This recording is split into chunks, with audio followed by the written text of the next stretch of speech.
Agora são 7h45. Repita! 7h45, estamos de volta com o seu Jornal da Manhã. É isso aí, só rapidamente mandar aqui um abraço a 2 aniversariantes do dia aqui, viu? Meu amigo Ângelo Medeiros, tá aniversariante de hoje, o sábado aniversário dele, estaremos lá, aniversário muito bacana. O publicitário Pedro Hatz, aniversariante hoje, viu, Patrícia? Pedro, parabéns!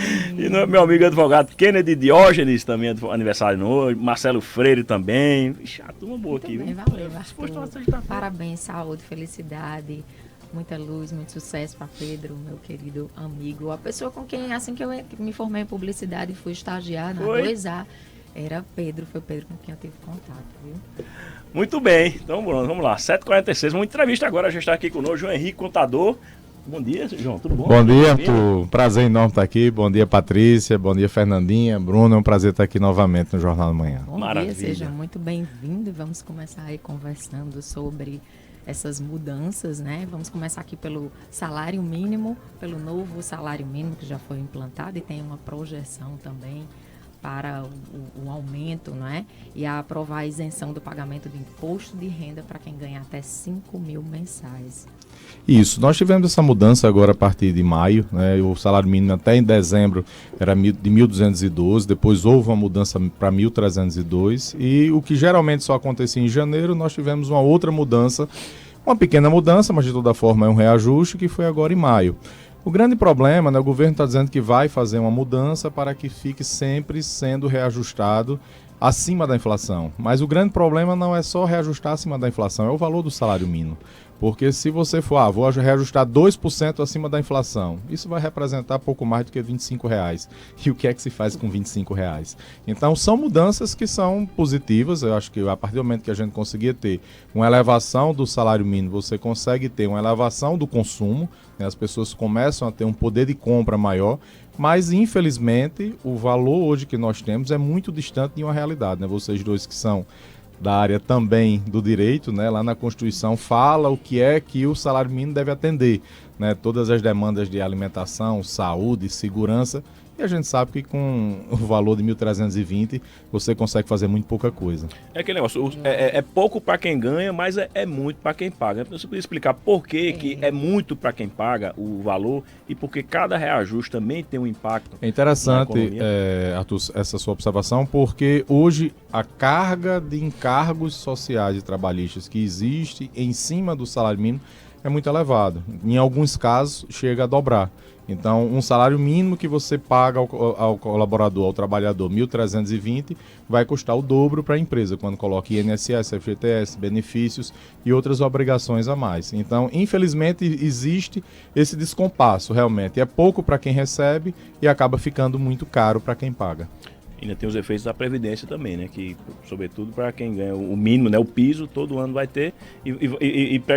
Assim, não é que penaliza, mas em algum momento quem ganha acima vai terminar chegando no mínimo, porque o reajuste não é igual. Exatamente. Para quem ganha o mínimo e quem ganha um pouquinho a mais, né? Exatamente. É uma dificuldade que a gente vê ao longo do tempo, né? Principalmente no passar dos anos, quando você vai se aposentar, né? Às vezes o que você recebia no final do seu trabalho, quando você se aposenta, você realmente passa a receber menos, né? Isso acaba tendo um impacto, porque muitas vezes quando você está aposentado é quando você mais gasta com medicamento, né? Com outras estruturas em casa e acaba realmente tendo um poder de compra menor. É isso, ô João Henrique, vamos falar de imposto de renda, né, Patrícia? Ah, a Patrícia já declarou o imposto de renda dela, com certeza. Não declarou não, Patrícia? Eu não acredito, não. Você já declarou? Não, mas eu disse aqui no primeiro dia que eu ia deixar para o último dia, eu disse logo. Então não adianta, né, João, essa historinha de postergar, aumentar aí o prazo para declarar imposto de renda, a gente sempre, o problema sempre continua, né? A gente sempre vê que cada vez mais que joga um mês para frente, os clientes acabam também vendo que tem mais prazo e acaba deixando para entregar essa documentação depois. Então, postergar o prazo nunca é uma solução. Para a gente é até ruim, porque a gente passa um período maior com esse serviço sendo prestado e que muitas vezes, por ter um prazo maior, a gente não consegue em algumas situações concluir a declaração, porque falta um documento, falta um extrato, falta algum comprovante e isso vai se acumulando, né? Quando você tem um prazo maior, geralmente os clientes já trazem a documentação já mais organizada num prazo mais curto. E quem declara antes recebe antes também a instituição, né? Também, e tiveram algumas mudanças esse ano, né? Quem de antecipação, principalmente quem faz a opção pelo Pix, né? A partir do momento que você opta pela sua restituição ser através de Pix, isso aí ele tem uma ordem de prioridade. E o importante é que o Pix que a Receita Federal entende como válido é CPF. Então, eu uso como chave meu e-mail, então não pode ser Pix. Eu utilizo chave aleatória. Não, realmente é válido. O que vale realmente é a parte do CPF, Pix como CPF. Né? E tivemos também, agora, nesse mês, a atualização da tabela do imposto de renda. Algo que já há 8 anos que não tinha atualização. Isso fez com que cada vez mais pessoas pagassem imposto de renda e, consequentemente, declarassem. João, deixa eu interromper para pedir para você esclarecer para o ouvinte. Muita gente se fala muito em correção da tabela do imposto de renda, sobretudo a classe média que paga mais esse imposto e tal. Explica um pouquinho o que é a correção da tabela do imposto de renda e como ela pode fazer com que as pessoas paguem menos imposto de renda, que essa pode ser uma dúvida do nosso ouvinte. O que é que acontece? Há 8 anos, o valor da tabela inicial era R$ 1.903,98. Então, quem ganhava a partir desse valor, ele tinha uma incidência na tabela do imposto de renda. Existe uma forma de cálculo, existem deduções, se você tem dependente, se você tem INSS, então existem formas que a partir de 1903 existia o cálculo do imposto de renda. Há 8 anos esse valor estava fixado. A partir de então, o governo elevou esse valor para 2.112. Então, até esse valor, houve uma elevação de 1903 para 2.112. E ainda existiu, foi uma inovação que foi feita, uma dedução automática que foi criada de R$ 528. Então, o valor saiu de 1.903 para 2.640, o equivalente a 2 salários mínimos. Então, quem ganha a partir de então 2.640 não vai ter mais cálculo do imposto de renda. Então isso vai ser um valor que vai deixar de ser descontado, um exemplo, do seu salário, tá? Porque o que é que acontecia? João, isso aqui depois poderia ser declarado e poderia ter restituição. Só que você passava 12 meses tendo desconto de imposto de renda para depois, em abril do ano seguinte, você fazer a sua declaração de imposto de renda e a partir daí, se fosse o caso, ter a chamada restituição do imposto de renda. Então, a vantagem dessa correção da tabela é porque a Receita Federal estima que 13 milhões de pessoas vão deixar de ter desconto de imposto de renda. Então, isso é dinheiro que fica efetivamente no bolso do contribuinte para poder ser utilizado no mercado. Muito bom. E a previsão é que esse valor vá para até 5 mil por mês até 2026, é isso? Esse é um discurso já de campanha, né? Mas o que a gente sempre tem que ter em mente é que não é algo fácil, porque a partir do momento que abre-se esse valor para 5 mil reais, vão existir valores de receita de imposto de renda que o governo não vai ter, e para isso ele tem que compensar. Então, sempre que existir, abrir mão de uma receita de um lado, tem que ter uma compensação do outro. Então, um exemplo, o governo também lançou, na mesma MP, que é 1171, da redução, do aumento do valor da alíquota da faixa do imposto de renda, uma taxação de pessoas que têm investimento no exterior, né? Quem opera com pessoa física no exterior, com trust, com outras operações offshore. Então, isso, de um lado, ele diminuiu a arrecadação, porque fez a correção na tabela do imposto de renda, mas, por outro lado, ele tem que alavancar a arrecadação em outro espaço. Então, chegar até 5 mil reais é algo possível?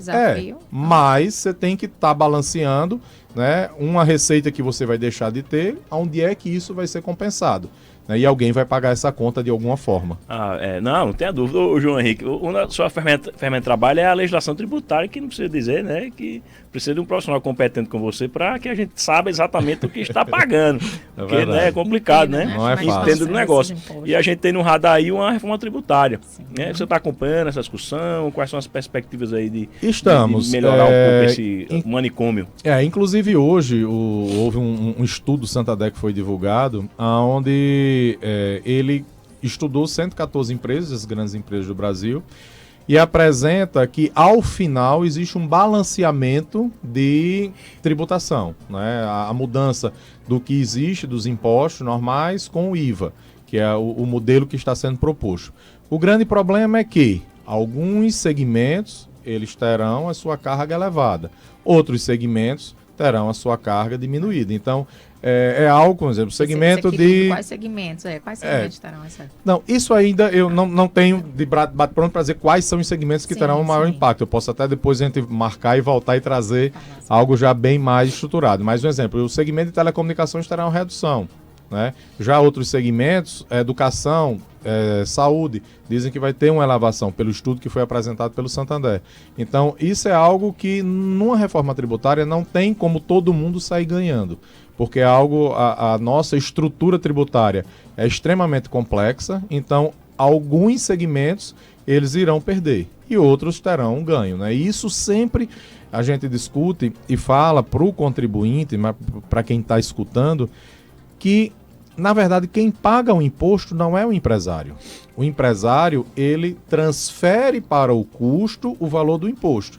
Então, quem sempre vai ganhar ou perder com essa elevação ou diminuição do imposto é quem está na ponta, é o consumidor. Né? Isso é que eu acho que tem que as pessoas terem realmente essa noção, que o impacto do imposto está no preço que é transferido para o consumidor final. Tá bom, 7h57. Ô João, o que você diria aí de conselho para quem está aí, não declarou imposto de renda, né? O que é que precisa se organizar, os prazos finais chegando aí, as providências para o nosso ouvinte que não declarou? O que é que a gente sempre fala, Tudo? Quanto mais cedo você tiver toda a documentação pronta, mais fácil fica de se encontrar, de repente, alternativas, claro, sempre legais, para que você pague menos imposto, né? Houve uma também esse ano de forma muito positiva. O ano passado já teve, mas esse ano houve algumas incrementações de informação, que foi quando você vai declarar o imposto de renda, você já consegue baixar através de certificado digital ou através da conta GovBR, você trazer as informações pré-preenchidas, que são as informações que já estão na Receita Federal. Isso é um facilitador, não é? É um facilitador, né? Em algumas situações você consegue até pegar, houve um rendimento de uma conta bancária que o cliente esqueceu de apresentar o extrato. Então é algo que você consegue, a partir daí, fazer um trabalho e trazer mais segurança. Mas o quanto mais cedo você levar toda a sua documentação, ou você levar para um contador que esteja fazendo esse trabalho, melhor ele terá a condição de prestar um serviço onde você possa ter mais segurança e também economia em relação à declaração do imposto de renda. Maravilha, eu vou cuidar. Né? Os papéis eu vou buscar.